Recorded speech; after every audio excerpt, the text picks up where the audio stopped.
with his threats against North Korea, and China is not going to rein in North Korea, but with those threats, Trump could take place or could take action against North Korea very soon, and it could have World War III consequences. I'm very, very concerned. Gorsuch was just approved to the Supreme Court. I guess they used the nuclear option to get that done, only needing 51 votes. We'll have details of that for you. We can put the article on screen for any TV viewers that are out there watching us. If you're a radio listener, you can always tune in via Infowars.com/show. There it is. Neil Gorsuch confirmed by Senate as Supreme Court Justice. And we'll scroll down and read some of that article for, again, the TV viewers. Judge Neil M. Gorsuch was confirmed by the Senate on Friday to become the 113th Justice of the Supreme Court, capping a political brawl that lasted for more than a year and tested constitutional norms inside the Capitol, fraying upper chamber. The development was a signal triumph for President Trump, or single triumph campaign last year, rested in large part on his pledge to appoint another committed conservative to succeed Justice Anthony Scalia, who died in February 2016, very suspiciously, I should add. Let me just stop right there because I want to go to our next guest, and I'm going to punch out for a while, work on some things, and come back, David. I'll leave everybody here with able hands. I'll be back this Sunday, of course, 4 to 6 p.m. Live. But it's not Hillary picking the Supreme Court, and I know folks that were involved with Trump. He had a computer with the most conservative votes and had a bunch of big firms look at it, 3 different firms. And he wanted to put in Napolitano later, but said, well, I guess you're not on the list. You'll have to be the second round. That's big news for folks, but I'll just tell you. So, bigger economy, control the border, a lot of good stuff happening, but neocons and Al-Qaeda celebrating what happened in Syria, a clear false flag. Joel Skousen was on with us the day it happened. We had reporters on the ground, absolutely a false flag. Ron Paul, 100% false flag. He's never that sure. Rand Paul, I mean, the same group's been caught staging it. Why would Assad, right as he's winning, right as the U.S. is defeating Al-Qaeda and ISIS, pushing them into Iraq in a pincer attack from the east and the west, why would he do the one thing that's the red line for Trump? Trump knows that, so it makes him look good with the Chinese president. Now he doesn't look like he's allied with Russia. Maybe it opens up detente. A very Machiavelli move. I understand Machiavellian systems, but they always turn to evil, like the Ring of Mordor, to use a parable from Lord of the Rings. It'll give you the power to win, but only a couple moves. Then it brings in the curse, just like Nazi Germany or anything else. So Joel Skousen, former Marine Corps fighter pilot, naval aviator, a military officer in the Marine Corps, and, of course, one of the leading patriot families for almost 70 years fighting the globalist. And so he's got all the sources. We'll get his take. And, David, you take over. I know David is chomping at the bit here. So, Joel Skousen, good to have you here. Good to be with you, Alex and David. Well, you've heard my ranting. You've heard my analysis and David's, perhaps. What's your take on the current situation? Well, I'm frankly going to have to disagree with the proposition that Trump hasn't bought into this. I think he's been totally snookered by this false flag incident. And I have read every statement. I don't care whether he's on the teleprompter or speaking off the cuff. Yeah, I can see, complete buying into this on his part. And this is a very sad story because it means, I mean, when his meeting at Mar-a-Lago with Bannon, Bannon was totally for the strike on Syria. You just cannot explain this by Machiavellian techniques saying, I'm going to go out and destroy people just so that I can, advance. I'm just very frustrated by the fact that Donald Trump... Trump... I'm not endorsing Machiavelli. I see how this actually works for him. And so I don't think the neocons and stuff realize was just what's happened. But you're saying he believes his general so much, you may be right. He has a love affair with the military that they may have given him fake intelligence? Absolutely. They assured him. And McMaster's assured him, absolutely, this was the Syrians who did it. And what they failed to see, and which has come out from the Russians, which is very, very good intelligence, is that the Syrians had stockpiled chemical weapons in this arms factory, and it was a secondary explosion from the attack from the Syrians on the arms factory. The Syrians didn't know that there were chemical weapons there, but it wasn't technically a false flag attack, meaning that the Syrians didn't explode, the rebels didn't explode the weapons, trying to blame it.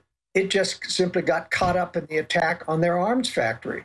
So this surprised the globalists. This is something they had to move a crisis and take advantage of it right off the cuff, because this was not a planned false flag attack. It turns out to be a false attribution to Assad. And I covered in today's World Affairs Brief all the history of the false accusations of Assad using chemical weapons, how chemical weapons are a broad-based area weapon that are never in military tactics, used in a close urban conflict situation with civilians, because it's non-discriminatory.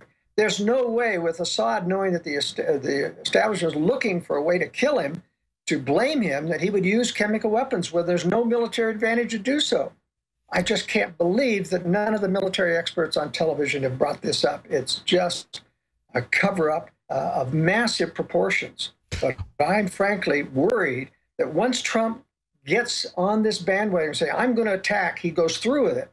And so I'm thinking that with his threats against North Korea, and China is not going to rein in North Korea, but with those threats, Trump could take place or could take action against North Korea very soon, and it could have World War III consequences. I'm very, very concerned. You know, Joel, this is David Knight. Alex Jones is gone now. We'll finish up this interview together.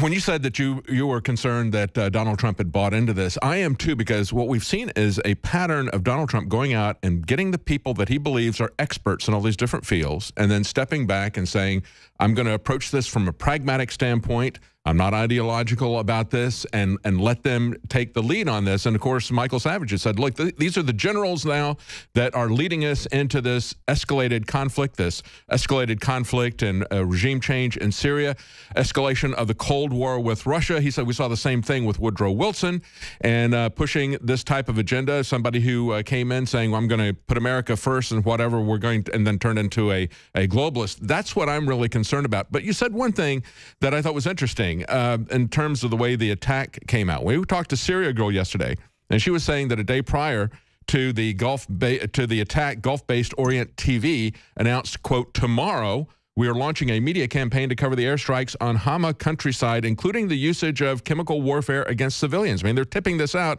a day ahead of time. We see that there's not going to be any forensic investigation. There's not going to be any debate in Congress. Instead, they move immediately with a solution that they have pre-planned. This is what looks like so much like a false flag. I have people pushing back when I talk about this on Twitter saying, you see everything as a false flag. It's like, well, when they talk about it in advance and say, tomorrow this is going to happen, and they've already got a pre-planned solution, they've already identified the culprit, when you can't identify somebody that quickly, that's the thing that concerns me. It's got these types of deliberate fingerprints all over it. Well, I published that report from InfoWars in today's World Affairs Brief, that they had foreknowledge of that. But the only solution, you know, as a military analyst on that, it would be to say that they have to wait, because they had video of seeing the aircraft, the Syrian aircraft come in, dropping their bombs, and then the chemical weapons exploding. You know, either they had to time it where they set these off manually in concert with the coming attack, which perhaps they knew about. Perhaps they were inducing this attack and planned to blow this up. But that's a tricky thing to do from a military standpoint. I think it's much more plausible to believe that foreknowledge referred to the fact we know they're going to attack our arms factory, and in the process, those chemical weapons are going to blow up, and it's going to cause a massive amount of deaths. And that's what I really think happened. I agree. Now, in terms of justification, we saw Donald Trump and Nikki Haley talking about babies and so forth, and we've seen this all with the first Gulf War, and that was false. The fact that we were told babies were being taken out of incubators by an evil dictator, and then we found out that that was entirely rigged. We talk about Donald Trump said the slow, agonizing death. Well, you know, we had 500,000 children die of slow, agonizing deaths, and that was our sanctions against Iraq. We also have the example that we had in Stockholm today of what is going to really be the consequences of this in the long term. You want to speak to that and talk about also what you think is going to happen, what effect this is going to have on our relationship with Russia? Well, let's talk about the Russia thing, too. Now, Trump, of course, as you know, did warn the Russians in advance.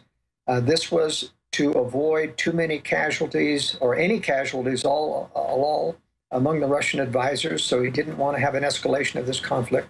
What that indicates, and it also ended up meaning very few Syrian casualties, although there were some involved in this. But what it means is that Trump wanted to make a statement rather than start a war. And of course, the Russian reaction with this is to cut off any coordination on air support for this war in Syria. They're also bringing in more anti-aircraft systems. You know, I wondered, first of all, why didn't Russia respond knowing in advance? Why didn't they shoot down any of these Tomahawk missiles? I mean, the U.S. threw 59 of them at this airbase. That I knew from a military pilot perspective. That's really overkill. These things are over $1 million a piece. Yeah, $1.5 million. That's about $90 million that he spent there. I guess we should all go out and get some stock in Raytheon right now. They're going to go shooting up. They'll be replacing these. Well, here's my take on this. Those Tomahawk missiles aren't being produced anymore, and I think they do have accuracy problems. So I think in one aspect, there's two aspects, but one is that they wanted to use up existing inventory, so they threw nearly 60 of these things out. Secondly, they knew that Russia's S-400 system has very expensive interceptors. They don't have 60 reloads for those S-400 systems, and so they wanted to send a barrage in there so that Russia would say, hey, we can't possibly stop this attack. We're going to let it fall. Interestingly, Russia has documented that most of those cruise missiles missed their target.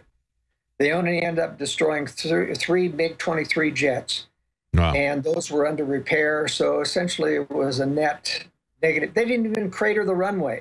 That's what happens when you do Wag the Dog. We're talking to Joel Skousen. Let's go to Debit in Florida. Debit in Florida, you're on the air.